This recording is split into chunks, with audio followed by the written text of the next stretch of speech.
আফগানিস্তানের বিপক্ষে one day series শেষ হয়েছে হোয়াইট ওয়াশের লজ্জায়, কিন্তু হতাশার মাঝেও দলের প্রতি আস্থা রাখছেন অধিনায়ক মেহেদী হাসান মিরাজ। ম্যাচ শেষে সংবাদ সম্মেলন ও পুরস্কার বিতরণী মঞ্চে নিজের ও দলের ব্যর্থতা মেনে নিয়ে খোলামেলা কথা বলেছেন তিনি।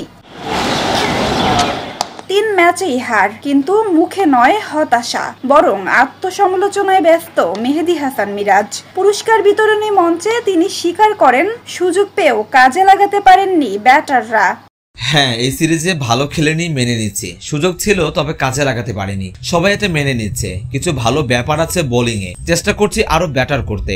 আমরা ওয়েস্ট ইন্ডিজের সাথে সিরিজ খেলবো। প্রথম 2 ম্যাচে ভালো বোলিং করেছি। ব্যাটিং এ রান না পেলে জিততে পারবেন না।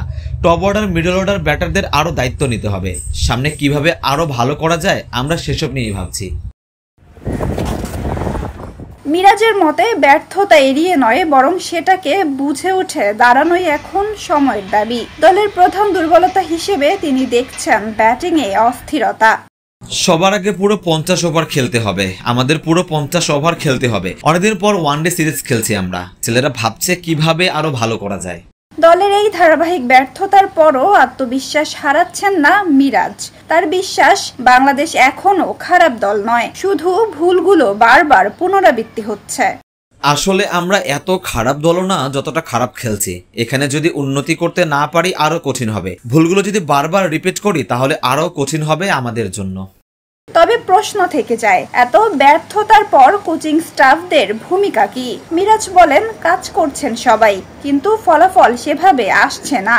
সবাই কাজ করছে, ইচ্ছে করে কেউ খারাপ খেলে না। সবাই চেষ্টা করছে ভালো ক্রিকেট খেলার। অনেক সময় অনেক কিছুই পক্ষে আসে না। খারাপ সবাই একসাথেই খেলছি। যারাই ভালো করছে আউট হয়ে যাচ্ছে। আমাদের স্কোরটাও 30-35-এর মধ্যে আটকে যাচ্ছে। ব্যাটাররা এভাবে আউট হলে আমাদের জন্য কঠিন। বিশ্বাস রাখি আমরা এতটাও খারাপ দল না যতটা খারাপ খেলছি। হারের বেদনা নিয়ে দেশে ফিরছে বাংলাদেশ দল। সামনে ওয়েস্ট ইন্ডিজ সিরিজ, আর সেখানেই নিজেদের ভুল শুধরে ঘুরে দাঁড়ানোর প্রত্যয় টাইগার অধিনায়কের কণ্ঠে। নাজিফা তাসনিম, ক্রিকেট 97।